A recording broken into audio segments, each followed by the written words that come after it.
Vamos a ir hasta la Galería Cortavitarte, donde está nuestra compañera Ana María Barbero, porque hoy conocemos a Luciano Esteban, al autor de esta exposición. Ana, buenas tardes, cuéntanos.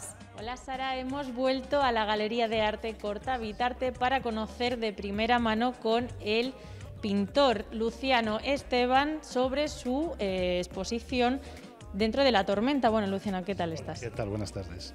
Bueno, la última vez estuvimos aquí con la encargada y nos estuvo explicando un poco tu exposición, pero queríamos que tú nos lo contases de primera mano en qué consisten tus cuadros y tu evolución artística. Bueno, estamos aquí delante de este primero.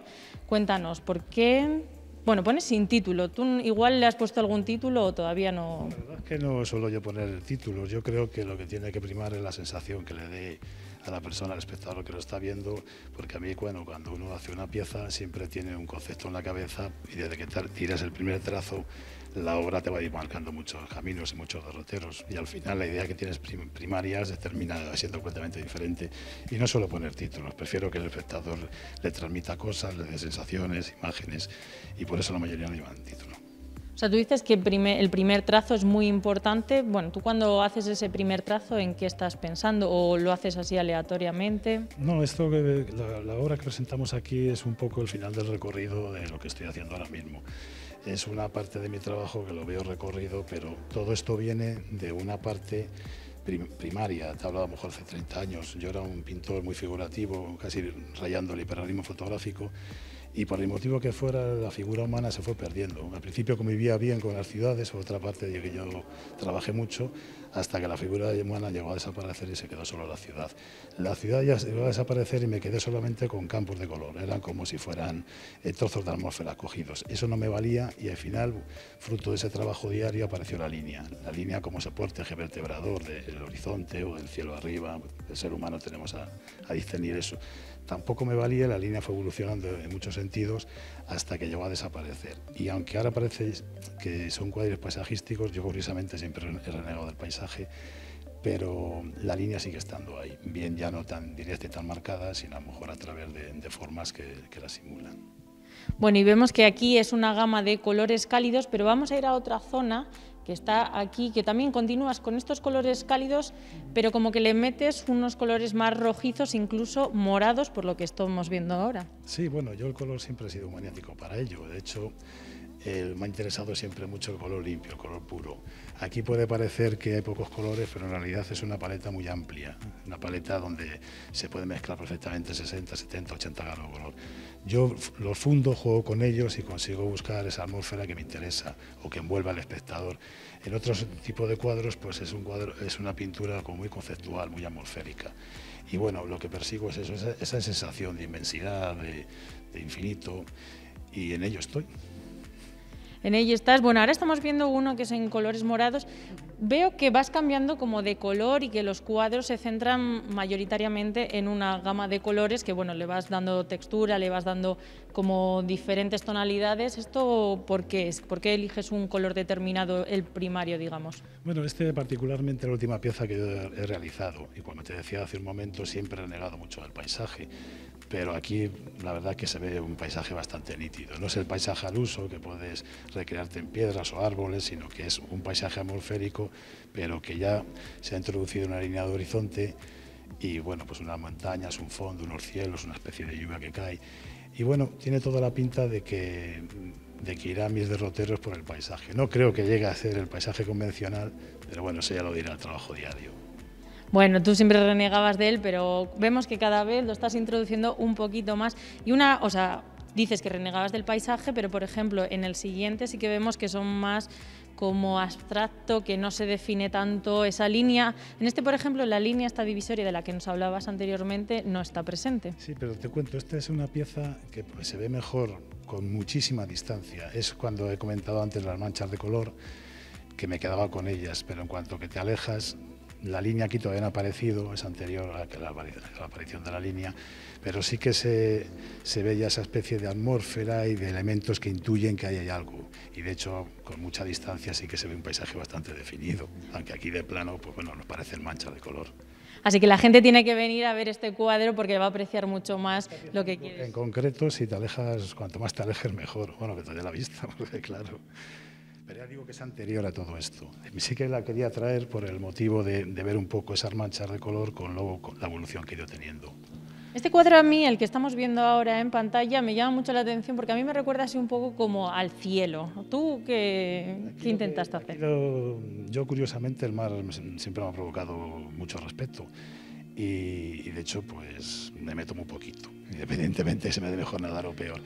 Pero es algo que me ha llamado siempre mucho la atención, me da mucha serenidad, mucha calma ver el mar y aquí en realidad lo que he intentado es hacer esa inmensidad y me he permitido un guiño a esa especie de isla simulada que intuimos. O sea, en realidad todas las piezas es esa especie de intuición de que hay algo que buscamos o que no encontramos y es un poco ese juego, todo eso pues a través del color. Pero sí, este es un cuadro muy marina, o sea, es esa fundición entre el mar, el fondo y el cielo y bueno, lo que le cubre. Ya digo, me he permitido esa licencia para fijar un poco ahí la mirada, que en realidad sería la línea lo que llama la atención de otras piezas, pero aquí, bueno, pues la fijo ahí en esa especie de isla y metida entre las atmósferas y las brumas. Bueno, y agua también, lo que intuyes, bueno, o yo intuyo en este cuadro. Yo me imagino aquí un lago con montañas.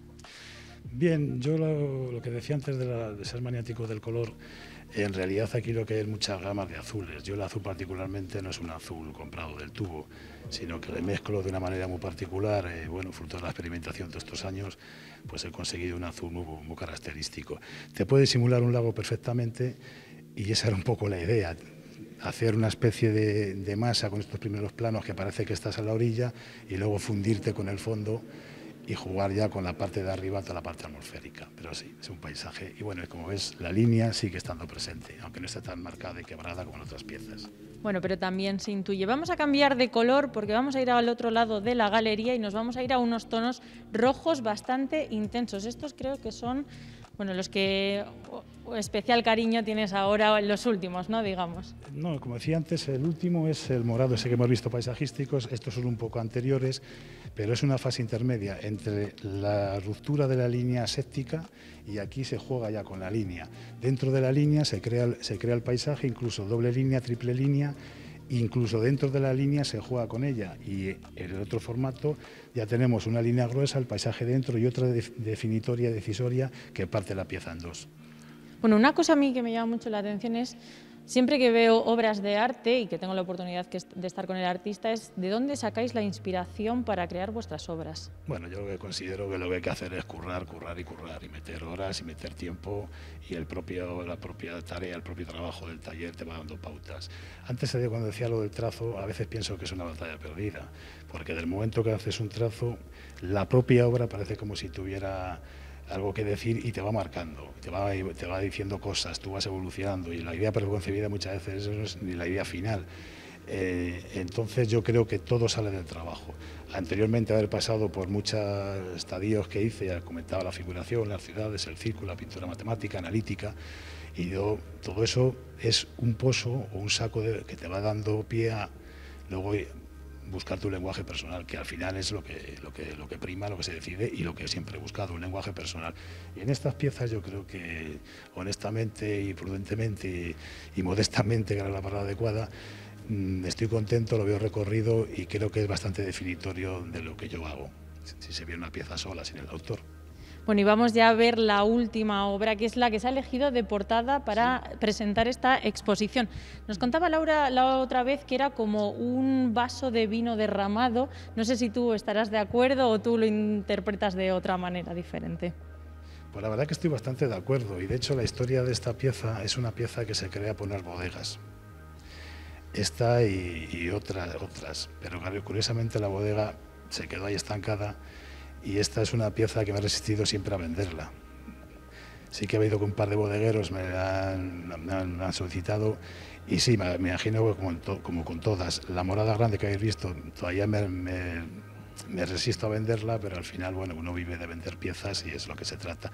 Pero aquí en realidad, efectivamente, esta pieza se hizo para el mundo del vino y lo que traza es la parte de arriba, los majuelos, las viñas, lo que es el terruño. Y la parte de abajo es como toda esa condensación que se produce en las barricas, todos esos fermentos, todos esos ácidos que ahí se producen, y luego la línea divisoria. Igual que buscamos cielo y tierra, pues en un espacio como es una bodega también existe el cielo y la tierra, existe lo que es el trabajo diario de cuidar la viña y luego existe esa especie de crisol que se produce en la barrica, que es donde yo reflejaba aquí ese magma y esos, bueno, que llaman los taninos y que se va posando, clarificando, y es un poco ese juego.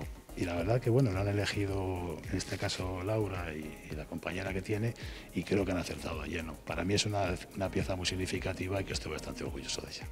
Bueno, Luciano, pues muchísimas gracias por atendernos.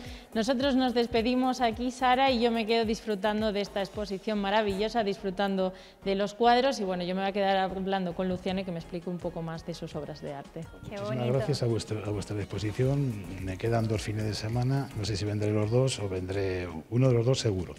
Entonces, bueno, pues cualquier espectador o cualquier persona se quiera acercar y que departamos un rato, pues a la disposición del público en general y de los sorianos, muy agradecidos por este acogimiento que han tenido más conmigo. Muchísimas gracias.